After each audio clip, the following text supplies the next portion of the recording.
Our thinking is evolving according to our culture and our society. What we consider to be psychological diagnosis, maybe we are wrong. Maybe many of the things we today consider to be mentally ill or mentally sick or mentally unhealthy, maybe in 100 years will be considered totally normal.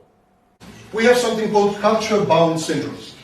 Culture-bound syndromes means syndromes, mental health problems that are unique to specific locations in the world. When such a patient emigrates to the United States and goes to a psychiatrist or a therapist, this kind of patient will not be understood because his disorder, the pattern of abnormal behavior, is unique to his culture, society, and geography.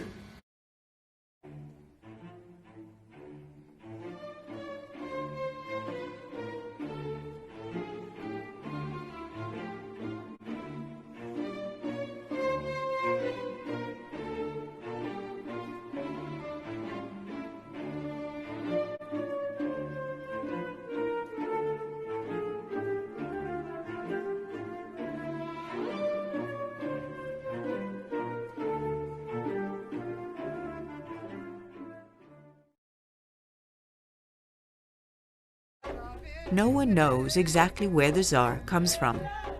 Some believe it originated either in Ethiopia, Sudan, Iran, or even Pharaonic Egypt. We do know that today thousands of women in Africa and the Middle East use this music to cure all kinds of illnesses. Are the spirits real? Are the women possessed? The women believe that they are. Remember, these patients turn to the Tsar after modern medicine has failed them. Tsar, Z-A-R, is the name given in Africa, big parts of Africa, for example, Ethiopia. Tsar is the name given to what we in the West would call psychotic disorder. People with Tsar in Africa, they see demons, they hear voices, they have hallucinations. Many of them become violent. So Tsar is what we would have called in Western civilization demon possession. But what is demon possession? Demon possession is the name we used to give to psychotic disorder. It is simply a language element. In religion, we call it demon possession. In psychology, we call it psychotic disorder. Religion would tell you that demon possession or psychotic disorder is a result of an invasion by a demon. Your body, your mind is invaded by a demon. So psychology will tell you different stories that are equally implausible, by the way. And psychiatry will tell you that psychotic disorder is a result of a biochemical imbalance in the brain. But to this very day, there are no conclusive studies. And to this very day, there is a massive philosophical confusion in the ranks of psychiatry. Because it is true that when you have a psychotic disorder, you have a biochemical disorder as well. It's true that when you are psychotic, when you hear voices, when you see visions, when you are instructed to kill your children, when you lose control, it's true that when all this happens, something goes on in your brain. Different neurotransmitters, different biochemicals, different electrical activity, different flow of blood. It's all true. We see it in functional magnetic resonance imaging. So it's all true. The only problem is, what causes what? Does the psychosis cause these changes in the brain? Or do the changes in the brain cause the psychosis? In other words, are we talking about a correlation between two events, one psychic and one physiological? Or are we talking about causation? The events in the brain cause the psychosis, or the psychosis cause the events in the brain. No one has answers to these questions. The psychiatric medicalized explanation of psychosis is as dubious and problematic as the religious explanation and as the psychological explanation. Not to cut a long story short, we have no explanation. But what I'm trying to tell you is that Tsar, for example, possession in Somalia, in Ethiopia, and in other African countries, in Egypt, in Iran, demon possession is not considered a pathology at all. People are possessed by demons on a regular basis. It's part of life. Everyone is possessed by a demon at one stage or another, especially women, by the way, but also men. On the very contrary, men with demon possession have access to privileged knowledge. Some of them are considered prophets.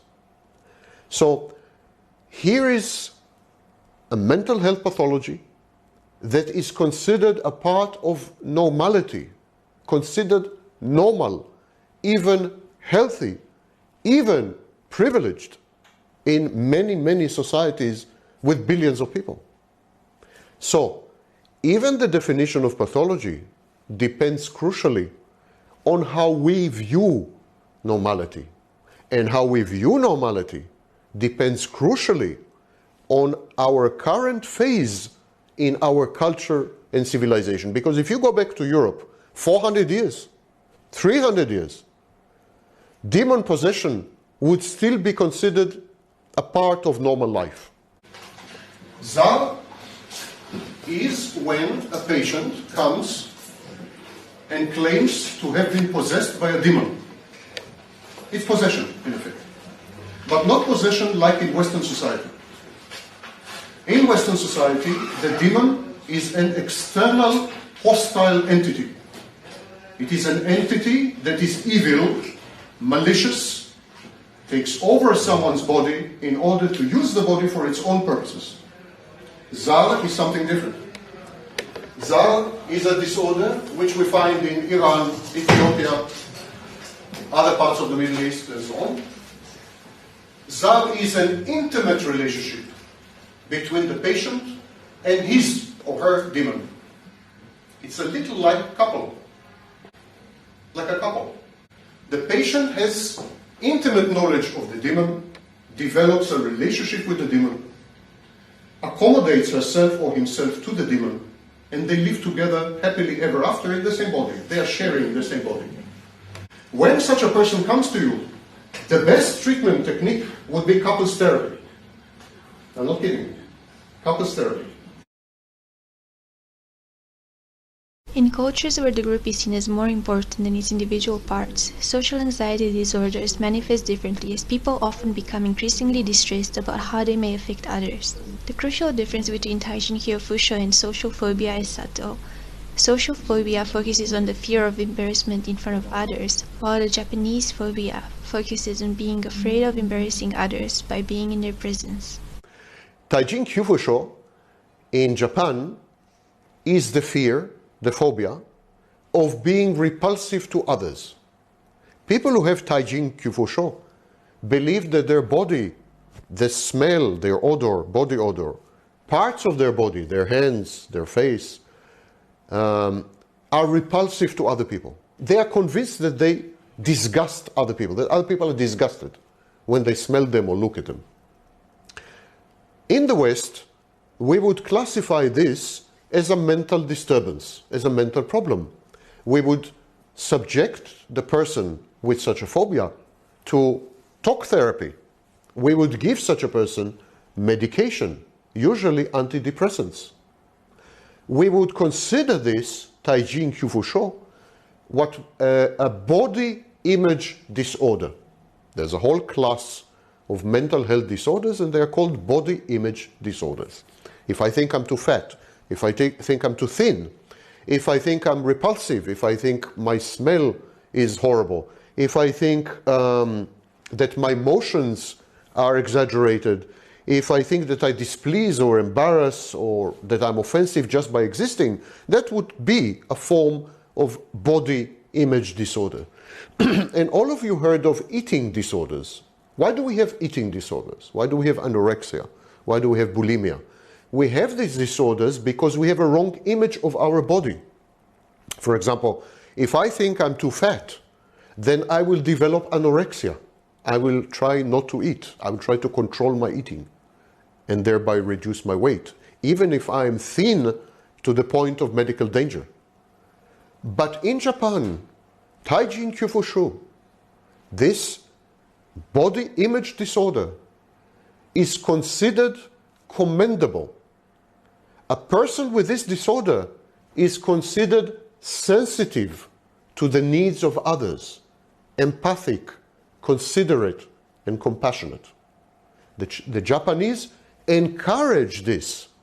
They teach their children and they teach each other that you should be very concerned about the way you look, about your body smell, body odor, about how you move, your motions, and what you say and so on. So they adopted a body image disorder as a tool to regulate social interactions, to make life more pleasant for everyone involved. Here is a situation where a culture, a society, a civilization, the Japanese culture, adopts what in the West is considered mental health disorder, adopts it as a virtue, as something recommended, as something you should have if you are a good person. It's good in Japan, it's bad in the West. In the West, you get treatment. In Japan, you get praise. Taijin Kyofusho is a mental health disorder found only in one country in the whole world, Japan. Japanese are, as we just said, collectivist, consensualist. They are shame-driven. It's a society that is shame-driven, embarrassment-driven. The main thing in Japanese society, as in Arab society, by the way, and some other societies, is shame. To avoid shame, to avoid embarrassment, to avoid disgrace. You know, people not to talk about you, etc., etc. So Japanese are like that. This disorder, Taijin Kyofusho, means my body is an embarrassment. It is the belief that the patient develops that his body causes other people embarrassment. Not him, but the body causes other people embarrassment. So for instance, he believes that he has a bad smell. His body exudes a bad smell. Or his body is ugly, very ugly. And he's not concerned about himself. He's concerned that other people are inconvenienced, that other people feel bad because they are exposed to bad smell or to ugly person. That is strictly Japanese. I think it would be very difficult to find in other societies.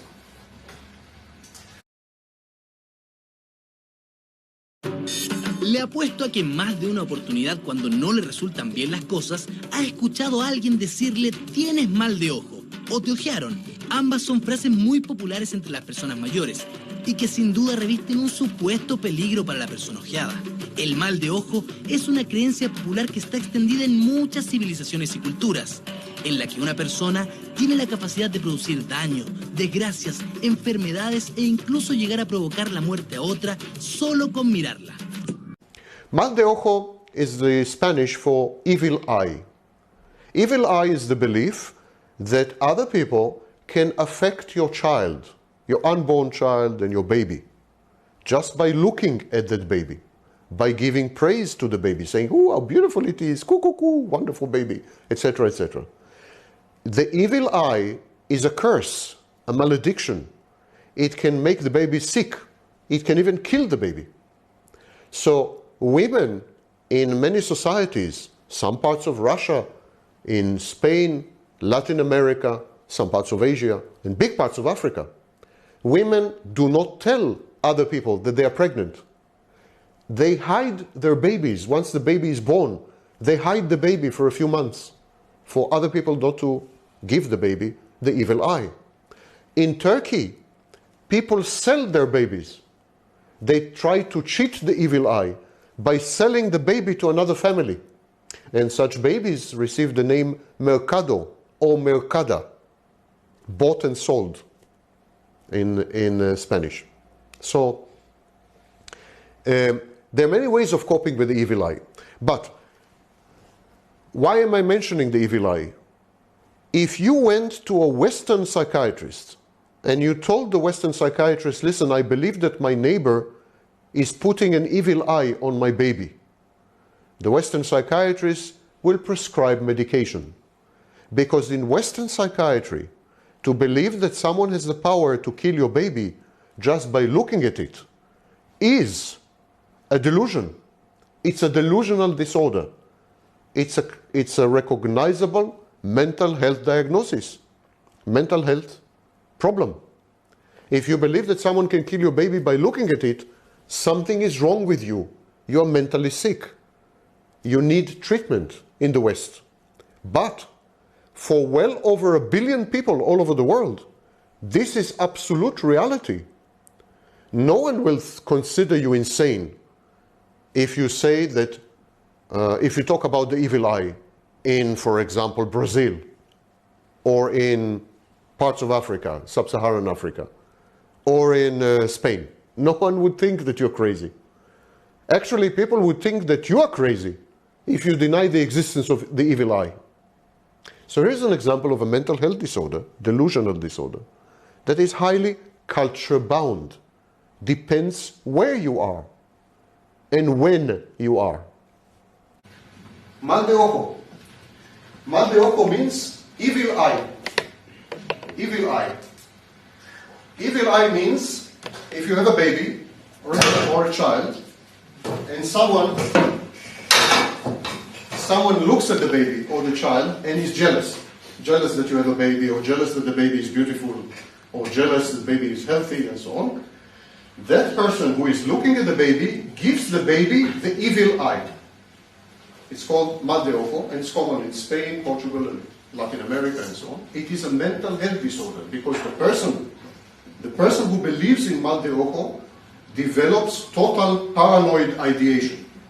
Total paranoia. It's a paranoid spectrum disorder, but unique to Spanish-speaking provinces.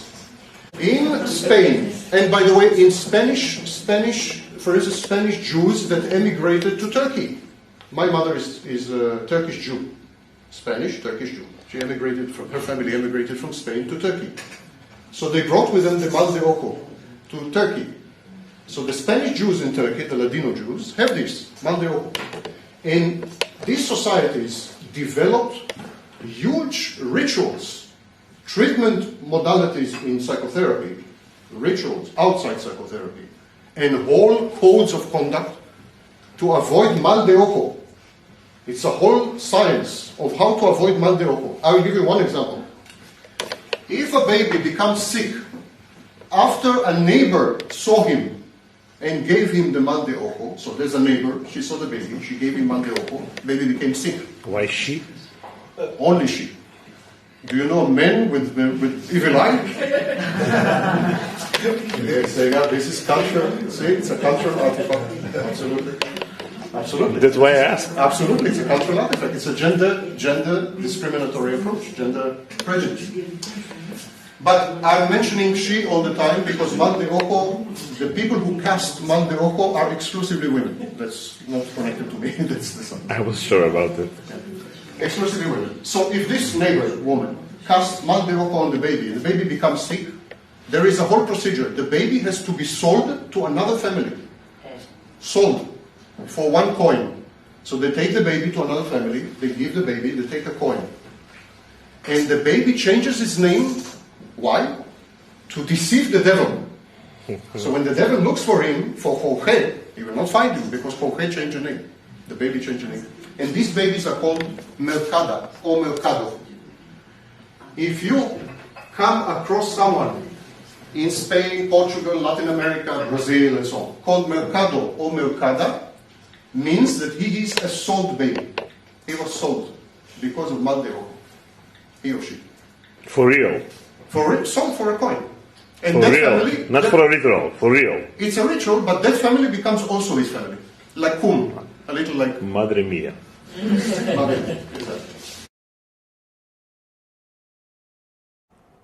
And finally, let's consider something we all come across in our daily lives: homosexuality.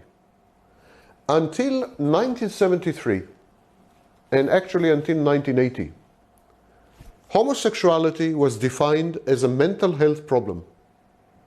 In the Diagnostic and Statistical Manual, edition 3, 1980, homosexuality was still listed as a mental health disorder. homosexuals were considered sick people in need of treatment, in need sometimes of medication, and in many cases in need of commitment to a mental asylum where they went through conversion therapy, a therapy which tried to convince homosexuals not to be attracted to the same sex, but to be attracted to the opposite sex. So, we are not talking about the Middle Ages. We are not talking about 300 years ago. We are not talking about Japan. We are talking about the West. We are talking about the United States of America. We are talking about the leading document of mental health, Diagnostic and Statistical Manual. And until 1980, a year after the AIDS epidemic started, homosexuality was considered a mental health problem. I don't know if you know that until 1980, not 1880, 1980, homosexuality was considered a mental illness. It was defined as a mental health diagnosis in the Diagnostic and Statistical Manual, edition 3. So if you get a copy of Diagnostic and Statistical Manual, edition 3, you will find among the other mental health problems, paranoia, schizophrenia, I don't know what, you will find homosexuality. So homosexuality was a mental illness in the West. Actually, it was also a criminal offense in Britain until the 1940s, in Switzerland until the 1950s, in the United States until the 1920s, and so on and so forth. But that's besides the point. More importantly, it was a mental health problem. People were treated for homosexuality. They were taken to psychiatrists and therapists, and the psychiatrists and therapists tried to teach them to love women if they were men, or to love men if they were women. This is nice case. And there are bad cases for treatment. No, that's a criminal. People were put in jail. Oscar Wilde, of course. No. Alan Turing was put to electroshocks. Committed suicide after it, yes. So Turing, by the way, will be mentioned later. So homosexuality is an example of culture-bound syndrome. In Western society, homosexuality was considered to be a mental illness. In others, no, not at all.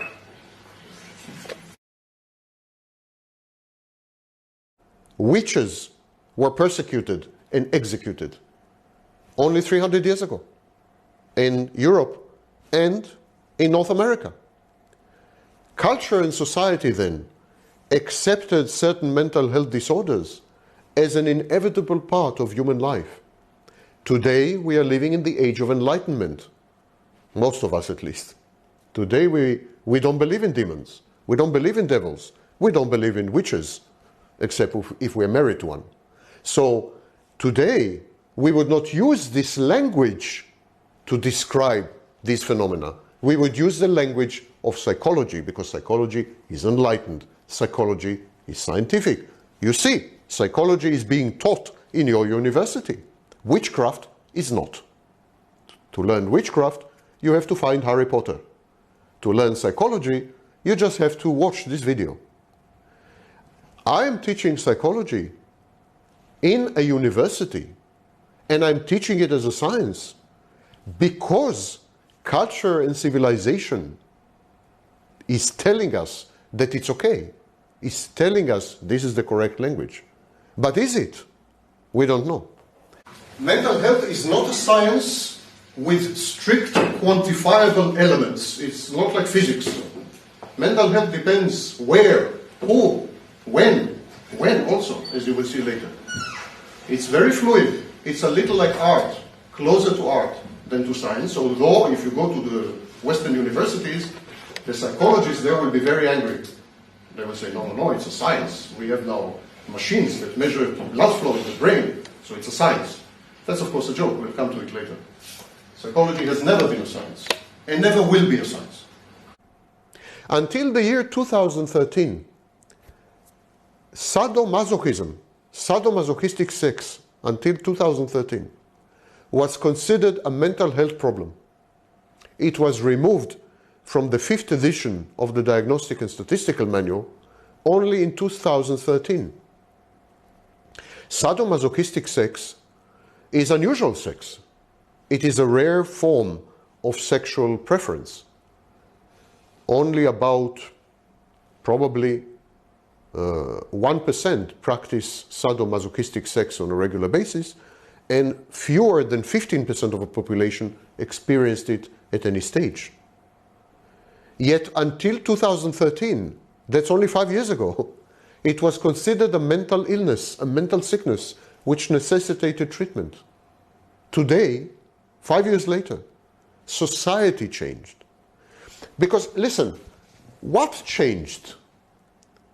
The sadomasochistic practice did not change. The people who practice sadomasochism did not change. The knowledge of the psychiatric profession, psychological profession, did not change in 5 years. What changed was the attitude of society, the attitude of culture towards sadomasochistic sex. As our mores, as our values evolve, as our morality changes, as we become more tolerant, more accepting of unusual practices, as we realize that there is no such thing as normality, that there is a spectrum of disorders, we begin to understand that there is no such thing, for example, as sexual perversion. We begin to understand that two consenting adults, if they don't harm each other, can do anything they want and it would be utterly healthy. We are transforming the concept of mental health. We understand that human sexuality, human behavior, human sexual orientation, human interpersonal relations, human thinking, human emotions, they are not isolated points or isolated events which we call normal. They are on a spectrum. And in this spectrum, there is place for everyone. We used to think that there are only two sexes, male and female. Today, we identify 7 sexes. And in census questionnaires in the United States, all 7 are going to be listed 2 years from now. So our thinking is evolving according to our culture and our society. In other words, what I'm saying is very worrying. What I'm saying is very frightening and very problematic, because what we consider to be clinical entities, what we consider to be psychological diagnosis, maybe we are wrong. Maybe many of the things we today consider to be mentally ill or mentally sick or mentally unhealthy, maybe in 100 years will be considered totally normal, totally healthy. What about borderline personality disorder? What about narcissistic personality disorder? What about psychopathy? Are they mental illnesses, or are they society's judgment of certain people? We don't know. Experience shows that many things that used to be defined as mental illnesses are no longer defined as such.